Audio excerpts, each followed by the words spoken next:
사랑하는 반생 여러분 모두 평안하셨습니까? 오늘 교과 공부 제8과 도움이 필요한 이들을 위한 선교입니다. 실제적으로 우리 주위에서 어떤 사람들에게 복음을 전할 수 있을까, 선교할 수 있을까를 공부하는 날입니다. 우리가 지난주에 제7과는 내 이웃을 향한 선교해서 어떻게 하면은 이웃을 사랑하고 하나님을 사랑할 수 있는지 선한 사마리아인을 통해서 저희들이 살펴보았습니다. 실제적으로 오늘 우리는 우리 주위에 있는 어떤 사람들에게 선교할 수 있는지를 살펴보겠고, 다음 주는 권세자들에게 어떻게 복음을 전하는 것인지를 살펴보도록 하겠습니다. 오늘 기억절은 마태복음 25장 40절에 있는 말씀입니다. 임금이 대답하여 이르시되 내가 진실로 너희에게 이르노니 너희가 여기 내 형제 중에 지극히 작은 자 하나에게 한 것이 곧 내게 한 것이라고 예수님께서 말씀하셨습니다. 우리 이웃에 있는 사람에게 지극히 작은 그 일 하나가 곧 예수님께 한 것이라고 예수님께서 말씀하셨습니다. 오늘 교과 공부를 통해서 예수님은 문화나 사회적 장벽 없이 도움이 필요한 모든 사람을 도우셨다고 하는 사실을 우리가 확인하게 될 것입니다. 다른 나라 사람, 다른 문화권의 사람도 우리가 어떻게 하면 도울 수 있는지를 성경의 예를 통해서 우리가 살펴본다고 하는 것입니다. TMI 위로의 7가지 질문이 있죠. 첫 번째, 내가 받은 가장 큰 도움은 어떤 것이었습니까? 무엇이 내게 도움이 되었습니까? 여러분에게 있어서 누군가가 도왔을 때 그것이 가장 큰 도움이 무엇이었습니까?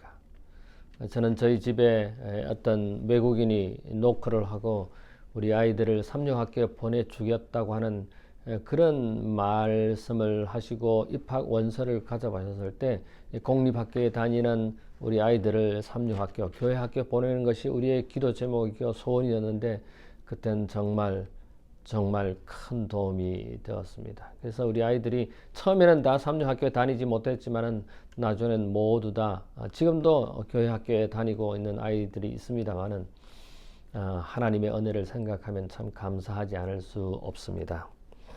여러분 개개인에게 있어서는 어떤 큰 도움이 있었습니까? 우리 주위로부터 혹은 다른 나라 사람이, 다른 문화권 사람이 나에게 도움을 준 적이 있습니까? 두 번째 질문입니다. 어떤 상황에서도 도움이 필요한 이를 예수님께 데려와야 하는 이유는 무엇입니까? 그들을 어떻게 해든 구원을 시키는 것이 우리가 해야 할 일입니다. 우리에게 맡겨진 사명입니다. 그래서 어떤 상황, 어떤 경우든지 간에 그들을 주님께로 인도해야 되겠죠. 세 번째, 예수님은 어떤 방법으로 도움이 필요한 사람들을 일하셨습니까? 도움이 필요한 사람들에게 그들의 필요를 물어보시고 또 아시고 또 그 필요를 충족시키는, 필요를 공급해 주시는 우리 주님의 모습, 실제적으로 우리가 좀 이따가 살펴보겠습니다. 네 번째, 다른 문화를 가진 사람들에게 어떻게 공통점을 찾을 수 있겠습니까? 여러분, 아무리 문화가 다르고 다른 언어고 다른 외국인이라 할지라도 그들에게 필요한 것이, 동일하게 필요한 것이 있을 수 있습니다. 예를 들어서 어떤 것이 있습니까? 잠잘 곳, 먹을 것. 여러분, 이런 도움이 필요한 사람, 아무리 문화권이 다르고 언어가 다르고 관습이 다른다 할지라도 그들에게 우리와 동일한 그런 필요를 충족시킬 수 있겠지요. 다섯 번째입니다. 주님과 동력하기 위해 무엇이 중요합니까? 어떤 원칙이 필요합니까? 그것은 언제나 성령 하나님의 역사하심, 성령 하나님의 지도하심이 필요하죠. 그래서 우리는 성령 하나님께 간구하여 하나님의 지도를 받을 필요가 있습니다. 여섯 번째 있습니다. 차이가 있음에도 주변 사람들과 친구가 되어야 하는 이유는 무엇입니까?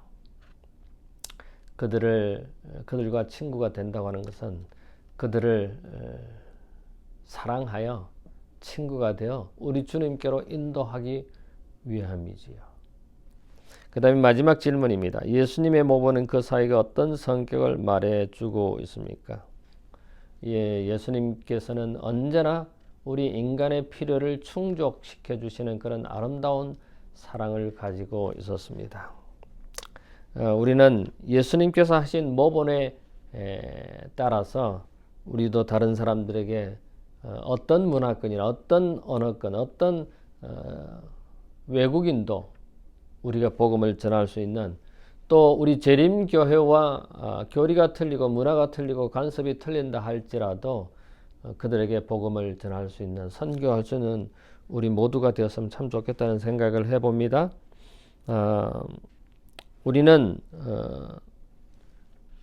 다른 사람들에게 순수한 마음으로 도움을 주고 또 그들을 마침내 주님께로 인도한다면 그것이 주님께서 가장 기뻐하시고 바라는 일이 아닌가 생각을 해봅니다. 자, 첫 번째 날입니다. 도움이 필요한 이들에게 선교하는 것인데, 첫 번째 나오는 이야기는 친구들의 도움입니다. 누가복음 5장 17절부터 26절에 보면은 중풍병자를 예수님께로 데려옵니다. 이 중풍병자는 움직이지 못하는 누워있는 중풍병자였습니다. 여러분, 누워있는 이 중풍병자가 예수님께로 올 수 없습니다. 걸어올 수도 없습니다. 그래서 이 내 친구가 들것에 이 중풍병자에 걸린 친구를 뉘어서 예수님께로 데려옵니다마는, 근데 사람들이 너무 많아서 예수님께 이 중풍병자를 예수님 앞으로 데리고 갈 수가 없었습니다. 근데 우리가 복음을 전하다 보면, 선교하다 보면 종종 이런 난관에 봉착합니다. 이럴 때 이 친구들은 어떻게 했습니까? 이 친구를 지붕으로 올려가지고 지붕을 뚫고 그 지붕에서 예수님 앞으로 이 환자를, 중풍병자를 내려놓는 놀라운 사건을 우리는 성경 누가복음에서 발견하게 됩니다. 그래서 친구들이 서로 협력하여서 이 중풍병자를 예수님께 데려온 것을 우리는 보게 됩니다.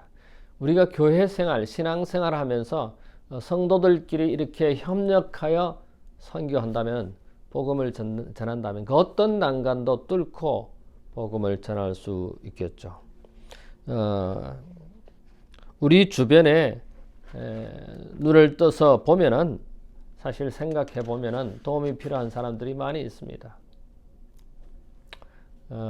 우리 성도들이 협력하여서, 우리 반생들이 협력하여서 이런 도움이 필요한 사람들에게 도움을 주면은 얼마나 좋을까. 사실 이 성경의 방법도 그렇습니다만, 제가 미국에 와서 미국 목사님들한테 또는 행정자들한테 배운 것이 뭐냐면은, 복음을 전하기 위해서, 선교하기 위해서 제일 먼저 친구가 되라는 것입니다. 친구가 되고, 그 다음에 그들의 필요를 알고, 그 다음에 그들의 도움을, 필요를 충족시켜주고, 그리고 마침내 예수님께로 데리고 온다. 이런 방법을 배웠습니다. 오늘 여기 교과에 나오는 방법도 예수님께서 그런 방법을 우리에게 말씀하고 있습니다. 친구들의 협력, 우리 성도들의 협력을 통해서 선교할 수 있고, 두 번째 도움이 필요한 이들을 선교하는 방법은 그리스도의 방법이라는 것입니다. 제가 조금 전에 말씀드렸죠. 여기에 5가지 방법을 설명하고 있습니다. 베데스다 연못에 있는 38년 된 병자를 예수님께서 어떻게 도움을 주었는지 생각해 볼 수 있습니다. 첫 번째로는 다가갔습니다. 친구가 되는 것입니다. 먼저 우리는 교리를 설명하고 이렇게보다는 먼저 친구가 되라는 것입니다. 사귀라는 것입니다. 예수님께서는 38년 된 병자에게 가까이 다가갔습니다. 그 다음에 두 번째로는 38년 동안 병이 걸려서 그 베데스다 연못에 맨 먼저 들어가면은 물결이 동할 때 맨 먼저 뛰어 들어가면은 낫는다고 하는 그런 속설 때문에, 이 병자도, 38년 된 병자도 연못가에 와서 물결이 동할 때 들어가고 싶지만은, 물결이 동할 때 움직일 수 있는, 걸을 수 있는, 뛸 수 있는 사람들이 먼저 베데스다 연못에 뛰어들었기 때문에 자기는 그렇게 움직일 수 없는 그 불쌍한 38년 된 병자가 예수님께서 그 병자를 바라봤을 때 얼마나 불쌍히 여기셨겠습니까? 동정심을 가지는 것입니다. 그 다음에 세 번째 뭐라고 질문합니까? 내가 낫고자 하느냐? 도움이 필요한, 병이 낫기를 원하는 이 38년 된 병자를 뭐라고 이야기합니까? 네 번째, 그 필요를 충족시켜 줍니다. 내 자리를 들고 일어나라고 하는 것입니다. 그래서 그 38년 된 병자가 자리를 들고 일어나서 걸을 수 있었습니다. 그 다음에 예수님께로 인도하는 것입니다. 근데 나중에 예수님께서 성전에서 이 38년 된 환자, 나은 환자를 만난다고 하는 것이 성경의 요한복음 5장 1절부터 9절에 보면은 기록이 되어 있고, 나중에 6장에 가서 보면은 이 치료된 병이 나은 이 38년 된 병자였던 사람을 만나게 됩니다. 다시 말씀드리면은 이 38년 된 병자는 결국 예수님께로 하나님을 찾은, 성전을 찾은 그런 모습을 볼 수가 있습니다. 우리가 예수님이 행하신 것 같은 그런 종류의 기적을 행할 수만은 없습니다. 우리가 뭐 중풍병자한테 손을 얹고 뭐 예수님처럼 뭐 이렇게 기적적인 방법을 행할 수는 없지만은, 그러나 우리가 그들에게 도움을 줄 수 있는 방법이 무엇일까를 생각하고 기도하고 성령 하나님의 도움을 받아서 뭔가 그들에게 도움이 되어야 하는 것은 우리가 해야 할 일입니다. 그들의 도움을, 필요를 충족시키고 그들을 주님께로 인도하는 것이 우리가 해야 할 것이죠. 여기 시대 소망 267쪽에 보면 친구들에게 자기를 자리에 눕혀서 예수께 운반해 주기를 간청하였으며 친구들은 그렇게 해 주겠다고 즐거이 보증하였다. 도움이 필요한 이들에게 선교하는 방법, 조금 전에 5가지 방법을 설명했습니다마는, 우리 주위에 보면은 이런 도움이 필요한 사람들 많이 있습니다. 뿐만 아니라 특별히 우리 재림교회는 이민자들과 난민들에 대해서 관심을 많이 가지는 교단입니다.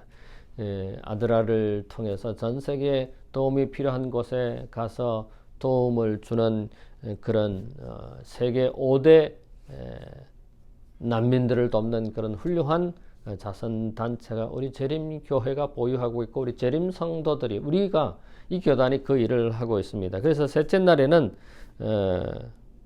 어떤 도움이 필요한 자들입니까? 이민자와 난민들을 위해서 우리가 신경을 좀 써야 된다. 전쟁과 또는 재해나 또 여러 가지 문제들로 인해서 삶의 터전을 잃어버린 사람들, 가족을 잃은, 전쟁에서 가족을 잃은 또는 상처를 입은 사람들에게 도움을 주는 것이 마태복음 2장 13절과 14절에 보면은 예수님이 요셉과 함께 어렸을 때 육신의 부모인 요셉과 마리아는 그 헤롯의 위협을 피해서 베들레헴을 떠나서 애굽으로 갑니다. 여러분, 여행자들이, 나그네들이 제일 필요한 게 뭡니까? 잠자는 것과 음식이죠. 물이죠. 이런 나그네들에게, 이런 난민들에게, 이런 전쟁 때문에 생긴 그런 사람들에게, 또는 한국에서 이민 오시는 분들, 또는 외국에서 이 미국으로 아메리칸 드림을 이루기 위해서 오는 사람들, 또는 북한에서 자유를 찾아 이 미국 땅에 온 사람들에게 우리가 도움의 손길을 베푸는 것은, 이것은 하나님께서 우리에게 명령하신 바입니다. 우리 이웃에도 자유를 찾아 이 미국 땅을 찾은 젊은이들이 있습니다. 우리가 그들에게 도움의 손길을 베푸는 것은 하나님께서 바라시는, 하나님께서 원하시는 일입니다.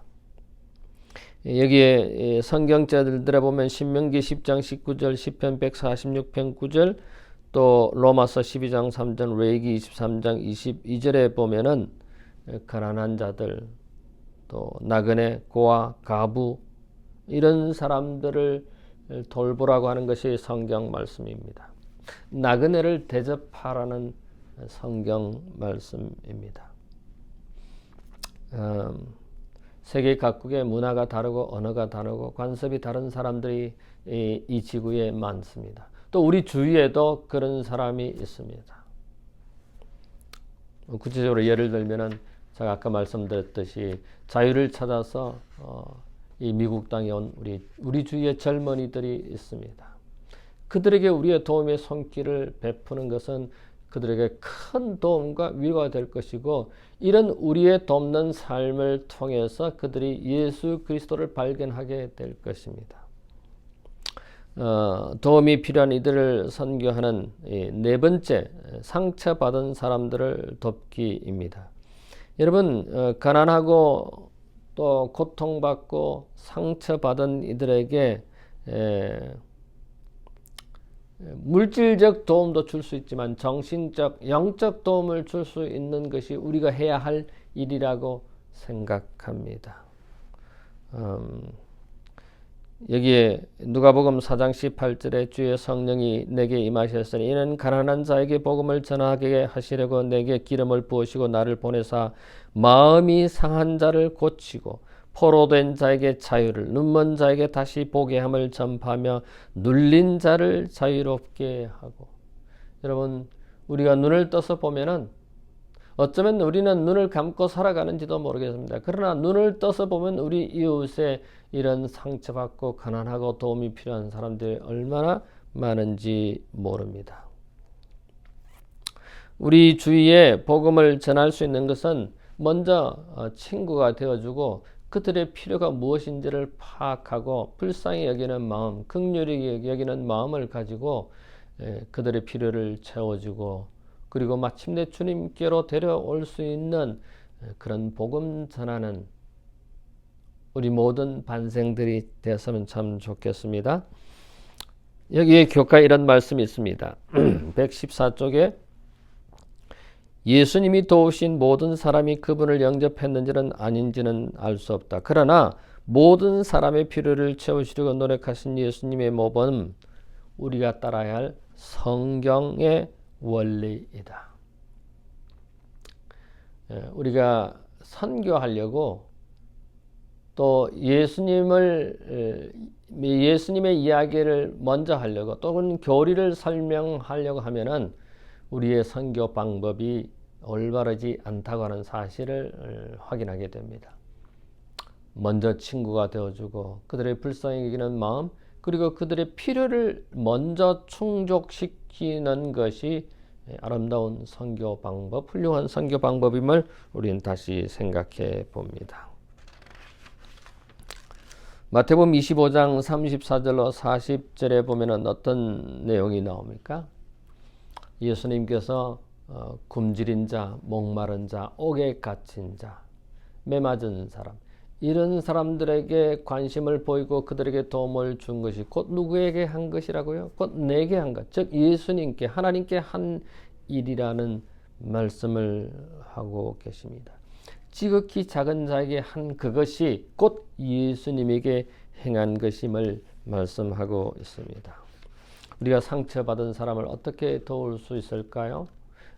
그들의 필요를 살펴보고 그들의 어려움을 공감해주고 지지해주고 그들을 위해서 기도하는 것이 우리가 해야 할 일이 아닌가 하는 생각을 해봅니다.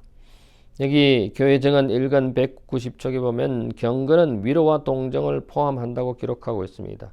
정결하고 더러움이 없는 경건은 과부와 고아를 환난 중에 돌아보고 세상에 물들지 않도록 스스로 지키는 것이라고 정의되어 있다. 우리가 물질로도 도와줄 수 있지만 정신적으로도 영적으로도 얼마든지 도울 수 있는 것이 우리의 해야 할 일입니다. 우리 모두는 각각의 달란트가 있습니다. 재물 있는 사람은 재물로, 또 악수를 잘하는 사람은 악수로, 편지를 잘하는 사람, 또 전화를 잘하시는 우리 반생들, 여러 가지 각각의 탤런트가 있습니다. 그 탤런트를 가지고 선교하는 일에 사용할 수 있다고 하는 사실을 우리는 다시 깨닫게 됩니다. 도움이 필요한 이들에게 선교하는 것이 어떻게인가? 다섯 번째는 여기 다섯 번째 나라에 더 큰 사랑인데 이 도움이 필요한 사람은 언제나 있습니다. 그들에게 친구가 되어주기라는 것입니다. 여기에 요한복음 15장 13절에 보면은 사람이 친구를 위하여 자기 목숨을 버리면 이보다 더 큰 사랑이 없나니라고 말씀하셨습니다. 사랑하는 우리 모든 반생 여러분, 저는 친구를 만들으라고 그랬는데 내 자신이 친구가 되어주는 것이 해야 할 일이라고 저는 생각합니다. 우리 반생들 개개인이 다른 사람의 친구가 되어주는 것입니다. 친구가 되어주기 위해서는 어떻게 합니까? 다가가야 되고 사귀어야 되고 그들의 필요를 물어보고 필요를 충족시키고 그들을 위해서 기도하고 그들이 도움이 필요할 때 언제나 손을 내밀 수 있는 우리 모든 반생들이 된다면, 친구가 되어준다면 그들에게 복음을, 그들에게 예수님을 소개시킬 수 있을 것입니다. 실질적으로 예수님에 대한 이야기를 하지 않는다 할지라도 그들은 우리의 삶을 보고 우리의 그 돕는 아름다운 모습을 보고는 우리를 통해서, 우리의 삶을 통해서 예수님을 발견하게 될 것이고 예수님의 성품을 발견하게 될 것이라고 저는 생각합니다. 함께 해야 합니다. 당신이 살고 있는 지역에 도움이 필요한 사람들에 대해서 알아보십시다.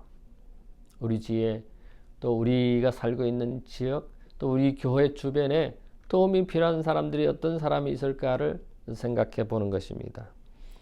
두 번째로는 당신의 영향권 안에 있는 누군가를 찾아서 다음에 질문을 해 보십시다. 첫 번째, 예수님의 모범에 비추어 이 사람은 나의 친구입니까? 내가 친구가 되어 주었느냐 하는 것입니다. 두 번째 질문입니다. 나는 그 사람의 삶에 무엇이 필요한지 알고 있습니까? 그분이 무엇을 필요로 하고 무엇에 어려움을 느끼는지 알고 있느냐 하는 것입니다. 세 번째 질문입니다. 어떻게 하면 그 사람을 치유해 주시는 예수께로 인도할 수 있는가? 성령 하나님의 도우심을 간구하는 우리가 되었으면 참 좋겠습니다.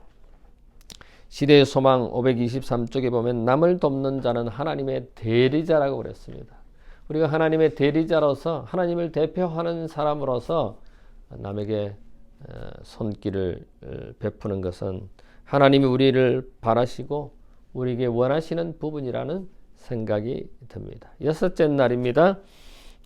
핵심적인 토의의 세 가지 질문이 있습니다. 당신의 안주지대는 어떤 것인가? 왜 우리가 선교를 못하고 복음을 전하는 일에 나서지 못하는가? 여러분의 안주지대는 무엇입니까?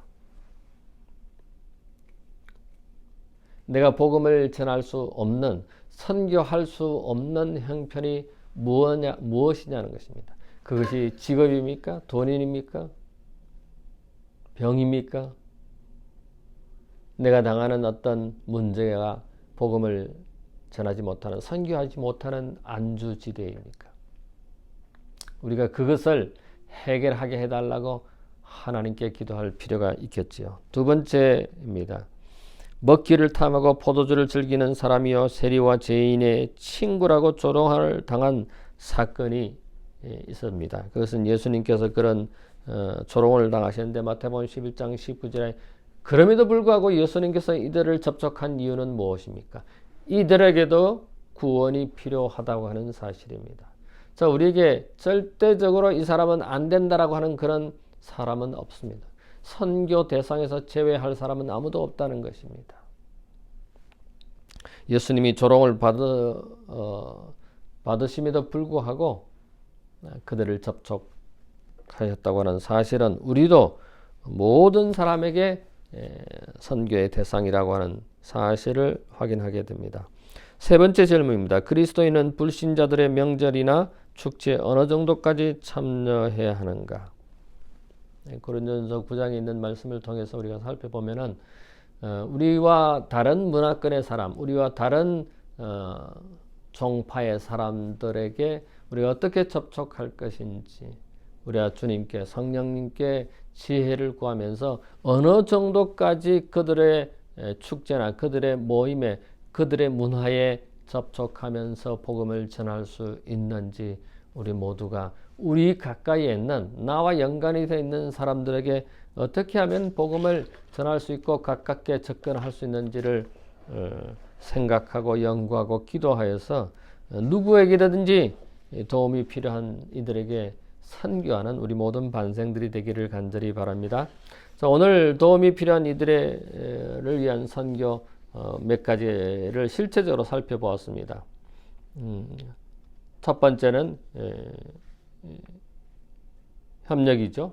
그들의 필요를 파악하고 불쌍히 여기고 또 그 필요를 충족시키는 그것이 우리가 해야 할 일이라는 것을 알게 되었습니다.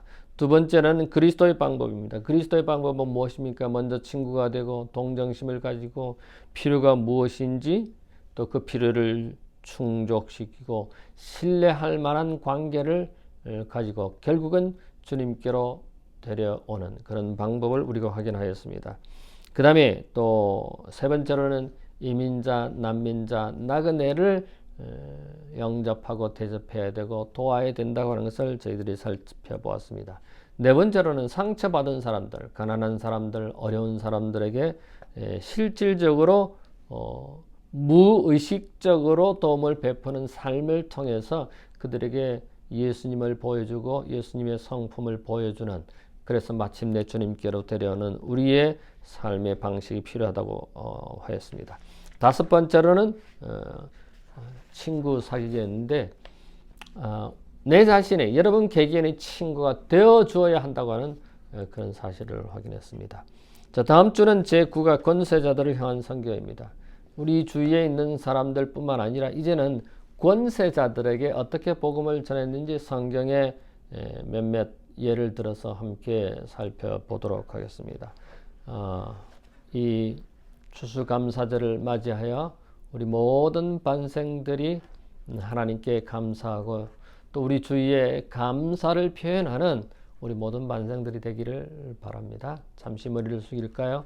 고마우신 우리들의 하늘 아버지, 미국의 큰 명절인 추수감사절을 맞이하여 우리의 삶을 다시 되돌아보고 하나님께 감사하며 또 주위에 우리에게 도움을 주었던 그런 분들에게 감사할 수 있는 귀한 계절을 허락해 주심을 인하여 감사합니다. 이 계절에 우리 주님께 감사하는 우리 모든 반생들 되도록 해 주시옵소서. 또 우리 주위에 도움이 필요한 이들에게 도움의 손길을 베푸는 우리 모든 반생들 되도록 인도해 주시옵소서. 감사하오며 예수님 이름으로 기도하옵나이다. 아멘.